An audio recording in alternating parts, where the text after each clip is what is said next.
Diskusi, tukar pikiran pengurus Yayasan Ubaya bersama OSN para pejuang Surat Ijo Kota Surabaya, perihal proses penyelesaian surat tanah Igendong Anton Priyanto, Bambang, Hari ini Yono, teman-teman sedang bertempat di kampus kedua Ubaya, Jo Tenggilis Mijoyo, Surabaya. Baik. Berikut laporan Sebelum wartawan dulu ya. ini, Surabaya, Jadi Rabu, 10 acara Agustus di tahun Ubaya itu untuk yang kesekian 2022. kalinya Ubaya mempunyai perhatian yang luar biasa terhadap masyarakat ini karena Surat Ijo ya. Berkaitan dengan acara ini adalah upaya untuk mencari tahu polisi yang terakhir akan diputuskan oleh pemerintah. Karena Pak Wali sudah bicara di depan wartawan juga bahwa arah penyelesaian Surat Ijo itu adalah yang pertama, Menteri akan menerbitkan HGB di atas HBL. Pertama itu. Yang kedua sebagai penyelesaiannya ya. Padahal kita tahu bahwa tidak semua tanah yang dikeluarkan pemerintah itu ada HBL. Ada macam-macam status.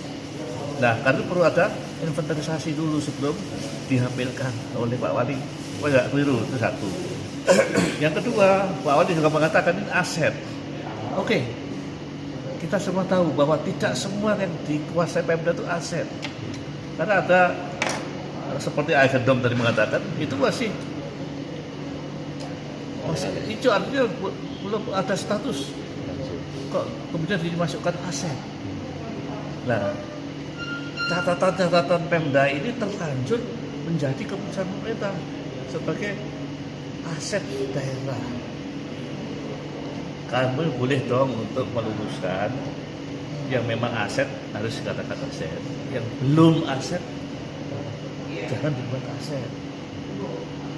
Nah, kemudian yang terakhir kita seakan-akan diberi pilihan. Kamu mau cukup bayar retribusi saja, oke, bagus. Tak kasih HGB di atas HPL. Tidak usah bayar PBB karena itu aset. Nah, saya balik, aku mau bayar PBB, Pak. Agar apa? Hak kita lebih kuat. Hak dia atau HGB. Artinya kurang bersepakat juga dengan skema retribusi itu tadi Pak ya? Bukan tidak sepakat, kami mengapresiasi ya terhadap tanggapan pemerintah pusat dan juga Pak Wali Kota yang telah menyambut pikiran-pikiran itu. Ya, ada langkah terbuka lah untuk komunikasi ya. Ya, itu saya luar kira biasa. kita apresiasi ya. Cuma keputusannya untuk seperti itu, kenapa harus di atas HPL? Sedangkan pelaksanaan dari SKHPL itu sendiri bukan salahnya wali kota yang sekarang.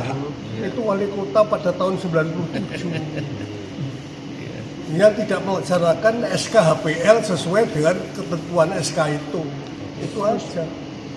Nah ini harapannya teman-teman. Harapannya Pak Anton? Harapan Bapak apa? Harapannya untuk kedepannya Pak? HGB ya HGB murni, jangan di atas HPL. Karena pelaksanaan daripada SKHPL itu tidak dipenuhi oleh wali kota pada tahun 97. Jadi banyak tanah-tanah yang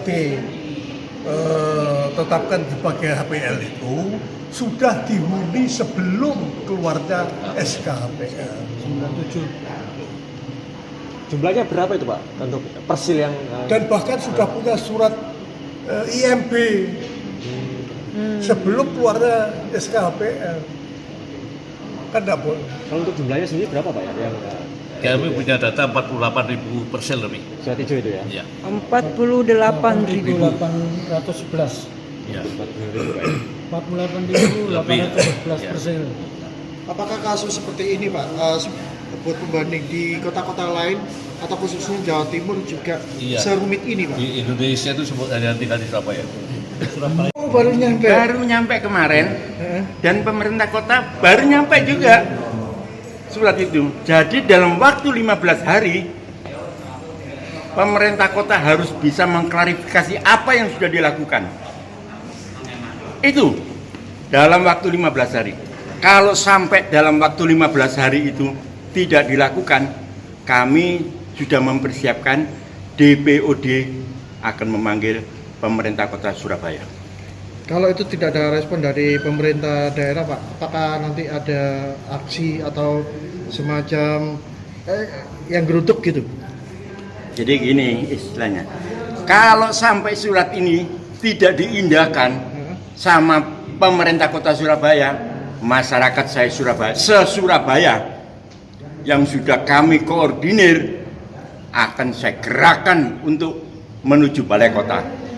Itu yang kami persiapkan bersama Bapak kita, Pak Sitorus. Ini Pak, surat yang masuk di wali kota maupun gubernur pertanggal berapa Pak? tanggal 1. Tanggal 1 bulan 1 Agustus. Ini 1 Agustus ini. 1 Agustus. Ada kopiannya Pak? Bisa kita foto? Ada yang kita bisa. Bisa, nanti kami kasih. Siap, Ya dah. Bisa perlihatkan nanti ya. Harapannya Pak dengan ada Tanggal surat ini, 1 turun dari TU sampai ke gubernur itu tanggal 4. Gitu. Ya, karena 70% tanah Surabaya kan memang agendom juga. Saya sendiri juga agendom. Daerah Banyurip semua ya. Harapannya ya surat 7 ini harus segera diselesaikan. Konflik surat 7 ini harus diselesaikan. Gitu loh. Sudah terlalu lama tidak menyelesaikan. Kami berdemo di balai kota itu setiap hari Senin. Mungkin bapak-bapak sudah mendengarkan gitu ya. Arti negara ini sudah turun menanggapi institusinya KPSIS. Gitu loh. Sudah dilakukan semuanya ini. Gitu, Pak. Jajaran dari perjuangan ini Pak, apa sudah ada semacam DPC atau perwakilan-perwakilan hingga sampai kelurahan atau RW Pak untuk menggerakkan masa itu? Sudah, kami sudah melakukan sosialisasi ke tingkat RW. Tingkat RW sudah kami lakukan. Tinggal kami kalau tidak diindahkan pemerintah kota, ya tinggal menunggu Berkatnya.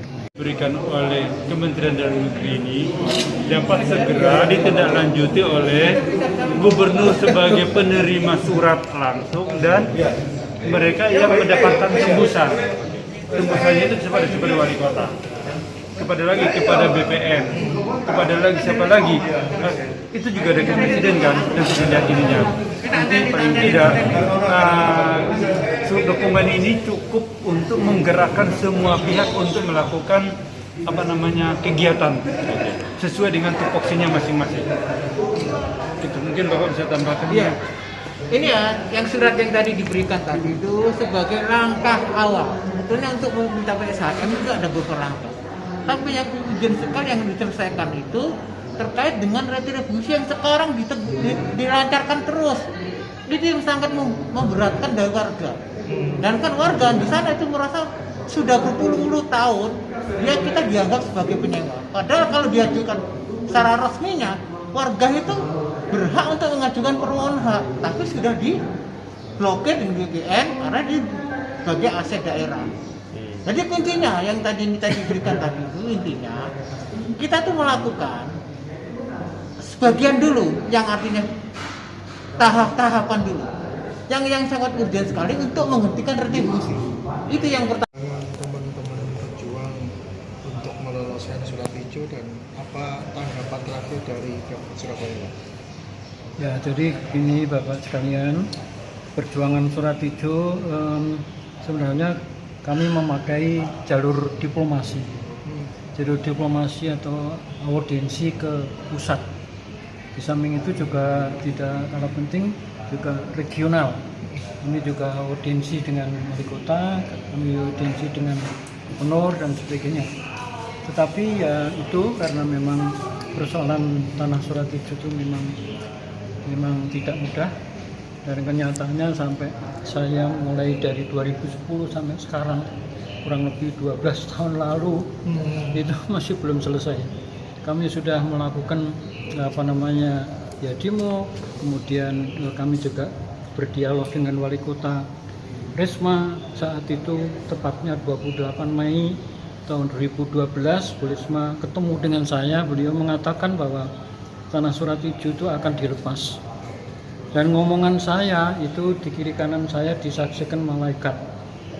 dan saya akan bertanggungjawabkan kepada yang di atas. Tetapi tahun 2012 itu justru tidak dilepas, malah justru keluar Perda 14 ya, tentang pengelolaan barang milik daerah di sana itu. Lalu kemudian tanggapan dari pusat, kami juga beraudiensi dan juga diplomasi ke DPD RI Pak Lanyala Mataliti. Ya, beliau juga memahami hal itu, persoalan tanah hijau, bahkan sudah berkirim surat kepada Presiden. Seperti itu, Pak. Ya. Pak, Bu Wali ini masih dinas di Pemkot atau sudah jadi Menteri Sosial? Masih. Beliau masih menjabat sebagai Pak, Wali Kota Surabaya. Wali Kota Surabaya, Bu Risma ya. Iya, Bu Risma. Iya, Pak. Tapi sampai sekarang masih belum selesai. Nah, lalu kemudian di samping itu juga kami dibantu oleh BPKN. BPKN itu Badan Perlindungan Konsumen Nasional Republik Indonesia.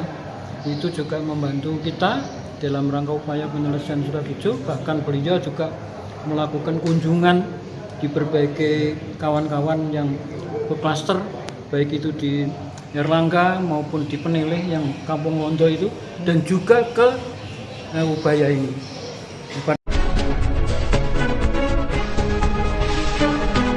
Pantau